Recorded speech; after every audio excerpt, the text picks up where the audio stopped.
these are all Concords. Yeah, these are all Concords.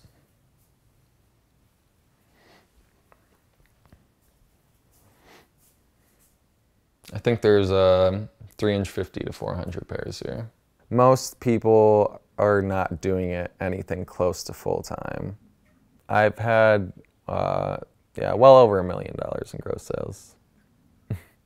Yeah, it's definitely a business.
So reselling is basically getting any shoe, whether it's available or limited, and selling it on the secondary market. You know. For a profit. Yeah, for a profit. I mean, that's the goal. Right. I probably didn't realize until after my first year of really doing it. Because before that, you know, I always just looked at it as kind of this hobby that, you know, I mean, I was really into.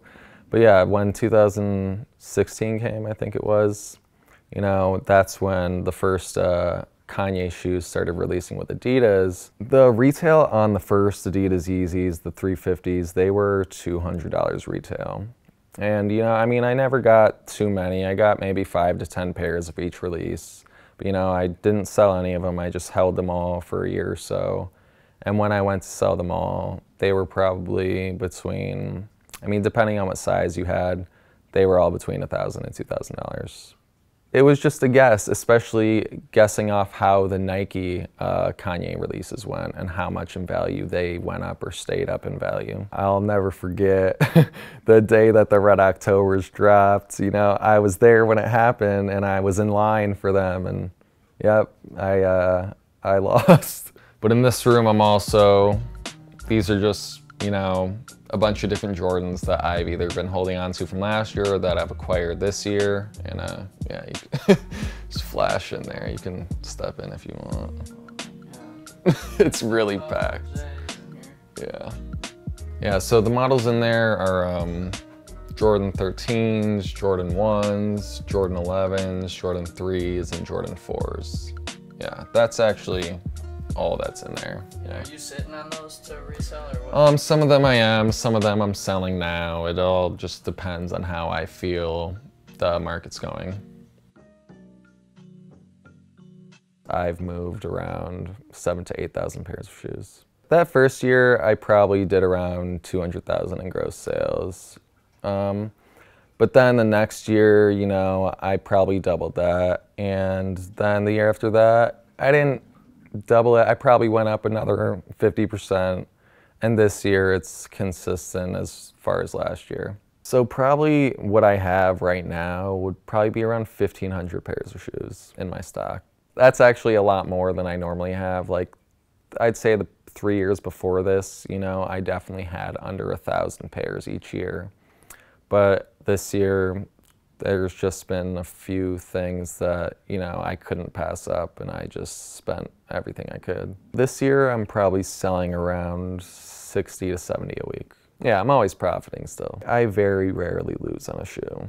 Like, out of the thousands I've moved, you know, I mean, much less than 1%. I've had, yeah, well over $1 million in gross sales. Yeah, it's definitely a business. You know, I was never expecting it. Like, I was actually, you know, starting to go to school part-time, and you know, I just thought this would be some nice income as I was going to school. And then, yeah, next thing you know, it's just I'm dropping out of school because it's too much to do. And, well, I mean, we got these Unions. These are also very popular shoes that are probably around $1,000 as well. Oh wow, how many of those you got? I only have 4 pairs of these, but they're 2 are one color, 2 are another color. Okay. They made 2 of them. Those are dope. Yeah, no, those are nice too. Yeah, mixing the emotional aspect of it with the shoes could definitely mess up your business a bit. I've seen people definitely give up some very good profits to wear the shoes. I personally do not keep anything. I just don't really care. I used to care in the beginning, but you know, after just going through so many releases, it's just like, how much can I really care for a new shoe? If there's profit to be made, I'm selling it. If I'm gonna buy one for myself, it's basically gonna be some workout shoes. What else? I don't even know. Well, I have some of the Travis Air Forces. This was like one of my best purchases on the aftermarket. Like I mean, I only got I think 6 or 7 of them, but you know, I got them all for around $250, $275. You know, I think it's like a half year later now or a little bit more, and they're all, it's around like $650, $700. Wow. But yeah, I mean, this is a good example of what can happen to a shoe. Right, yeah. And that's like when paying resale is worth it, yeah, right. Exactly. I mean, so this is, I very rarely do this, but I happened to do it with this shoe, and that was good. And it paid off. Yeah, definitely. I made all my first sales through mostly Twitter and a little bit of eBay. How I would set the prices is I would look at the Flight Club prices and normally just do a little lower than their prices. Yeah, there was, there wasn't any other platform like that. There was, a few consignment shops other than Flight Club, but it wasn't anything like it is now. Like now there's multiple different consignment shops that you could choose from or look at. But yeah, everyone just looked at Flight Club back then. Yeah, now all my sales are through the 2 main platforms, which are GOAT and StockX. I used GOAT a lot in the beginning. It's the platform, it was just really easy to use compared to StockX, and especially when you got into the selling big amounts, you could list many at the same time, which with StockX, I could only list 1 shoe at a time, so it wasn't really worth it to me. They're both kind of set up the same. It's, I'm the seller, I list my shoe for a certain price, and then once a buyer buys it, I have 2 to 3 days to ship it out. And I ship it to the platform. So then this is the big part of it, is they authenticate the shoes and then they ship it to the buyer. So technically the buyer has no worry if the shoes are fake or not. I personally have never dealt with fakes. I have always either just bought from retailers or the people I know who I know are legitimate in that sense. And if there was ever any type of risk, I just didn't take it. Right. Oh yeah, no, it's still consistently all over Twitter all the time. There's so many fakes for every single possible shoe that comes out now. So I just set up all the boxes first, and then I'll look over every single shoe, put it in the box, then use the label printer and just stick the labels on each. These going to the post office or UPS? Yeah, so 35 are going to the post office, and I got to drop 20 at UPS. Yeah, long day. Long day. Do they know you at the post office? Oh yeah, they know me. Tell me, do you have a relationship with the post office people?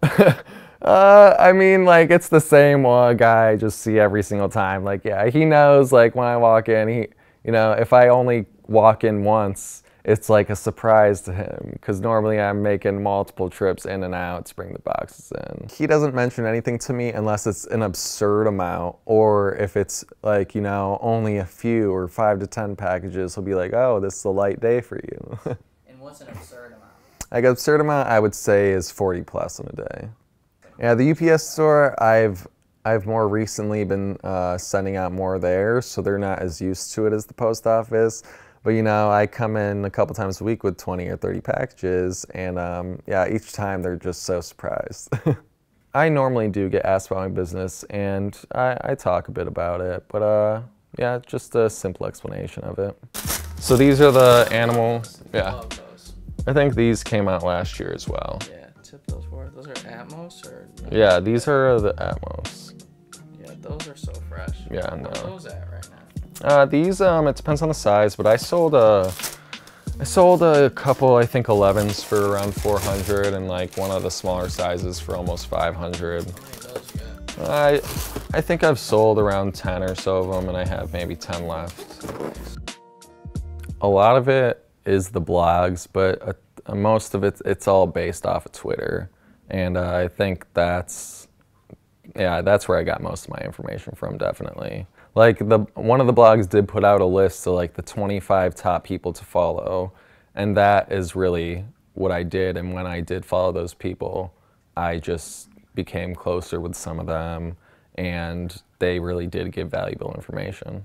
From an outside view, you would never understand or see it because I guess, well, everyone who's on Twitter who, you know, does the similar or same thing to me, it's considered sneaker Twitter. It was a lot smaller when I first started. It's continuously growing now though, and more people are trying to get into it.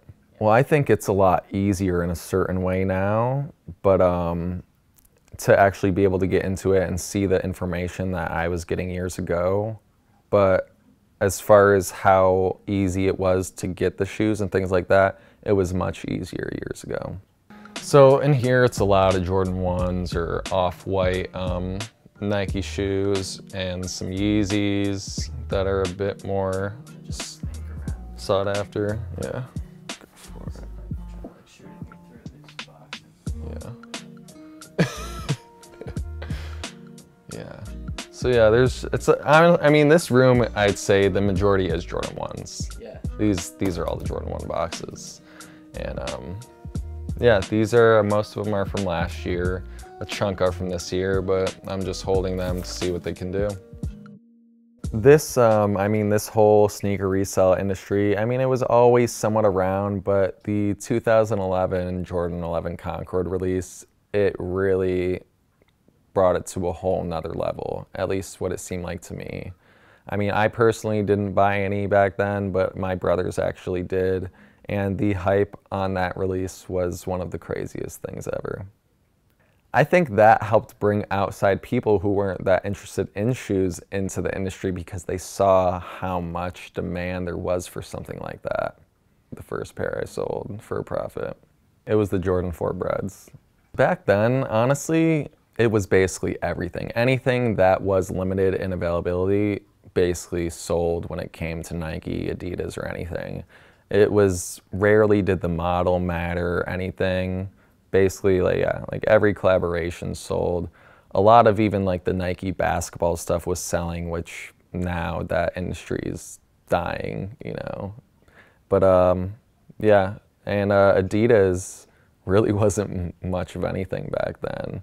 These are just some of the Yeezy clays that came out a month or two ago that I was just gonna hold on to for a little bit. How many pairs you get? I think around 70 pairs. People have different opinions about this part of it. People think that Kanye helped Adidas brand as far as selling all these other models with them, which I do believe that there is some truth to that because no matter what, there would not have been the hype that there was behind, you know, a couple different Adidas models without Kanye.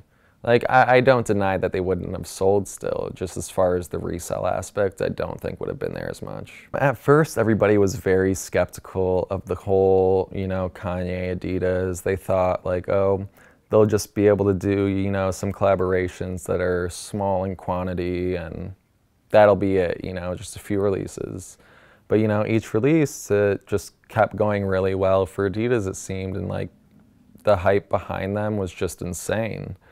And, you know, then as it moved on to like the second model of the Yeezy with Adidas, they, you know, the hype just really continued and they really upped the quantities, it seemed like, of the second versions of the Yeezys. And the demand just never went away, surprisingly. Yeah, the Pharrells, those did really well with them. And the NMD, I mean, in general, that was the huge model that, you know, also started at the end of the year when Kanye had joined Adidas. And those really took off for that year. And I mean, they're still one of their best-selling models, just resale-wise, they don't do much anymore.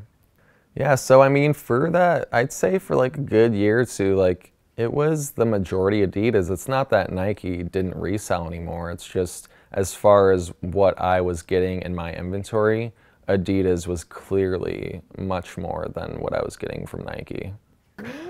They're crazy. Let me get a good shot on that. Yeah, no, they are nice.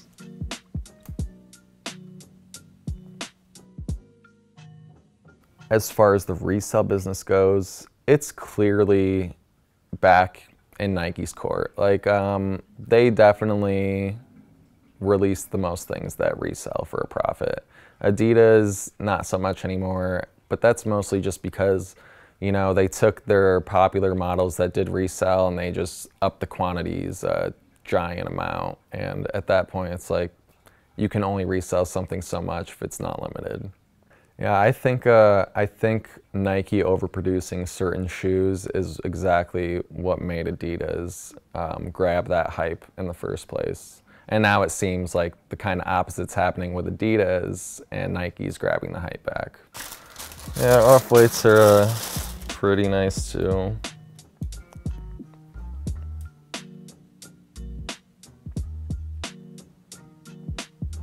Definitely. Yeah. Yeah. It's a nice shoe. So I think the original 10 drop with Off-White and Nike was great. Like, that really grabbed a bunch of hype. I feel like that, you know, just wasn't really anywhere at the time, because Adidas, even then, you know, they were losing the hype with all their overproducing with certain releases. Yeah, I got maybe around 10 pairs of them. I didn't get each one, but I got a few of a different one. Which ones? I think I got a few Hyperdunks, a couple Blazers, a few Air Maxes maybe. That's probably it. I did get one pair of the Prestos, luckily, yeah. The Jordan 1 was the best, and the prices now are just insane on them. I think it might have been $220 retail at most, and the resale prices on them now are probably around $3,000 to $5,000. The Off-Whites, they'll always be limited enough that they will always sell for money, basically, unless Nike really, really like produces that many of them. I have some of the Witherspoons and Show me a pair of those.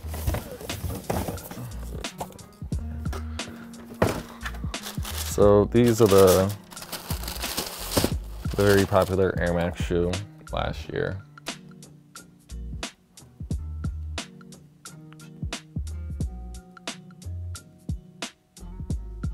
Yeah, no, these are nice though.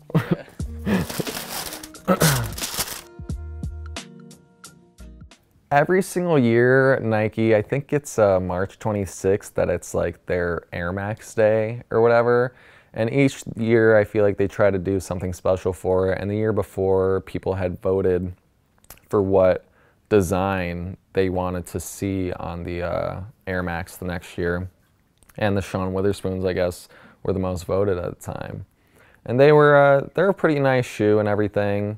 But yeah, for some reason though, the hype was absolutely insane on them. I don't know the exact retail on those either. When it comes to these collabs or limited shoes, the retail compared to the normal models, it's usually a bit different.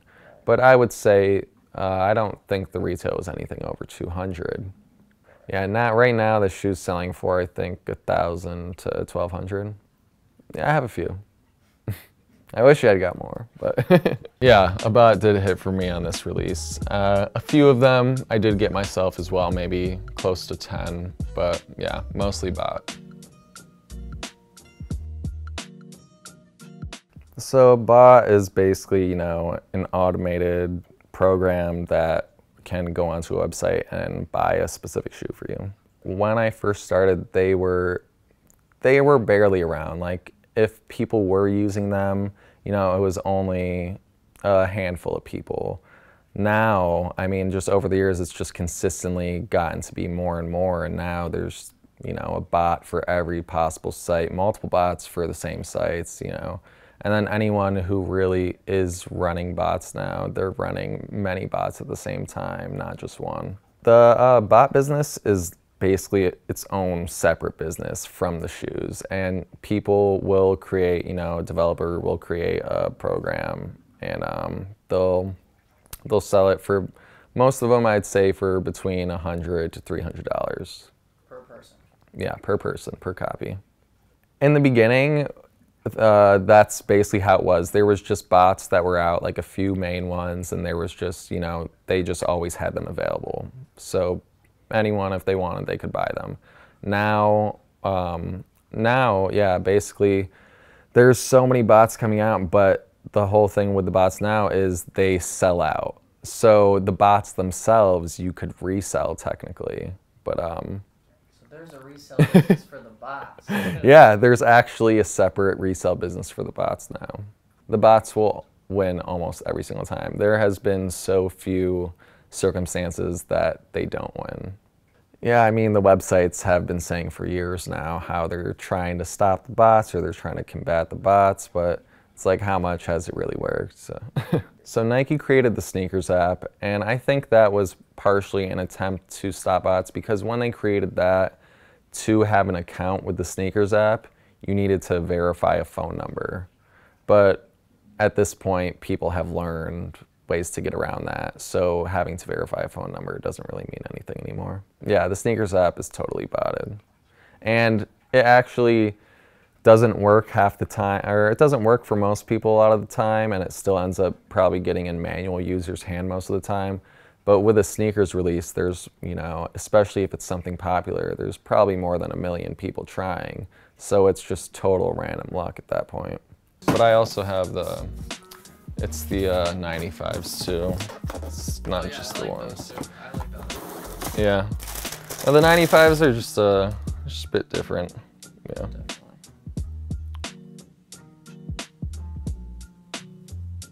Those are fresh. Yeah. Yeah, they're nice. Those are just a few of the crazy looking pairs that are pretty popular. So hype, yeah, how would you explain it? Because it's like popular, but it's like, what's trendy, I guess? Yeah, so I guess hype could also be considered what's trendy in a certain way. Yeah, the culture almost creates the hype around the sneakers. I think sneaker Twitter definitely builds the hype around certain shoes and drops, because, you know, sneaker Twitter, once they get a hold of that certain picture or something, like, they'll either really be talking about it, saying how, like, this is going to be such a good release, and I think then that starts to leak over into, you know, the general public in some way, because when they keep seeing someone say, like, this shoe is going to do really well, or this shoe looks really good, you know, mass just follows. Like, the masses just always follow. It's a whole follow thing. Yeah, so there have been many shoes along the way that, you know, me, like, not just me, you know, many people who do what I do as well, we will think something won't do that well, and then it'll do really well in the resale market, but that's also because those same people will be passing and not buying up the pairs. So then more pairs are just actually getting into the people's hands who want to wear them. So then it comes down to there's not many leftover pairs for resale market. I can give you an example, like these the Jordan 5 trophy rooms that just released about a month ago. They I don't think that they ever would have really sold under retail. I think they would have still been profitable to some extent, but because so many people did not think they'd be profitable, a lot of the people who end up getting a lot of pairs of shoes like that, they didn't really go for them, or they only got a couple pairs, which then once again, that just means that people who really want them probably got more of them in their hand. And that just makes, you know, so then the supply and demand, that's just what changed it. Like there's way less supply at that point and the demand just shoots up. Especially when a release happens, nobody knows exactly what's going to happen. So it's like after the release happens, that's really when the prices start to get decided. What other shoes? Did you get any of those trophy rooms? I did not, because I was one of the people who didn't think they would do that well, you know? Are you kicking yourself over that? Yeah, but I mean, you can't. I mean, you really can't, though, because there are just so many mistakes like that that everyone makes. And I mean, the majority of the time I am right within what I do. So I don't really worry about that stuff. What's one of your biggest mistakes? Well, I've never sent out, you know, 50 plus. Well, I mean, I've maybe sent out like 40 to 50 before, but never over 50 in a day. No. Yeah. You did get lucky, yeah. Yeah, I've never not been able to use the printer, you know? So I've never came in contact with the Benjamin Kicks guy or whatever, but it's been a thing on sneaker Twitter for years now. Like, he's corny. People make fun of him, you know, and stuff. And like, yeah. How did he get so big? See, I don't think he ever got big like that. It's just his dad clearly is some millionaire. And, you know, he had some in with celebrities. And I'm not sure how his actual business is. From what it seems like, it was more of like this fake, you know, how should you call it?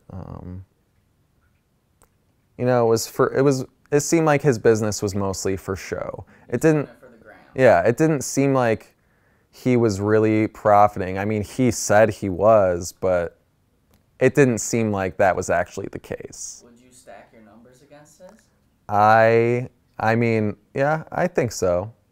I think I mean, I don't know how much he does anymore, honestly, but those first years that he was doing it, I would think that my numbers now are better than that. He said his gross was like over $1 million, but I mean, me along with many others do not believe that.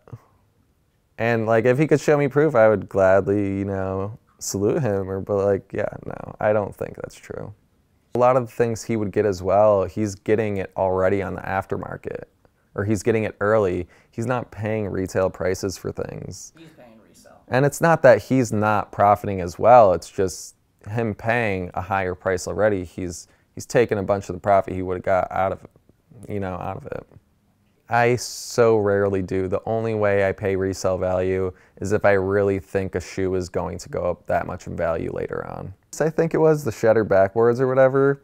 You know, he posted a picture with like a ton of pairs, and like that was really when like sneaker Twitter got a hold of that picture, and they were just like making fun of him because I mean, at least what people said he bought his pairs for were higher than what the resale ended up being. And once again, he probably still sold them early enough that he profited, but nothing like he makes it seem. I mean, he definitely has who knows how much family money, because even to be able to do that, that's not his money that he's using. And I mean, not to take away from it, it's just, yeah, he's making it seem like he's like self-made or something, which is not the case. I never used my parents' money for it. This is all you. Yeah, I always use my own money, never use my parents. You're proud of that, right? Yeah, I mean, not that my parents didn't help me with other things along the way, but yeah, as far as the business, I never put anyone else's money into it. I mean, I understand at this point, especially since I have more inventory, that insurance is necessary at this point. How do you insure shoes? So it's actually really difficult, and you can't insure them for the value that they're actually worth. You have to, you know, I mean, it depends on the insurance policy, but there's other ways, I guess, to make up the profits that you wouldn't be getting back. The insurance companies will only pay you what you pay for the shoe. I think reselling will always be there in some aspects. But as far as how it is right now, I don't know if it'll stay like this. I know I say it every year, but it's true. It's always been true to a certain extent, though. I've just found ways around what I think is going to end. Yeah, no, especially after my first year, you know, like I really thought like, yeah, like this will just be the side profit, you know, and I'll just go to school. But yeah, each year I think it's gonna die and somehow it's been getting better. It's really just chasing the hype or what's popular. But yeah, no, this is just what I got last week that I still just need to get rid of or bring downstairs. This all came in the mail last week. Yeah, but a lot of it also sold already, so I'm just gonna wait till tomorrow to like take what I sold, then I'll put the rest down.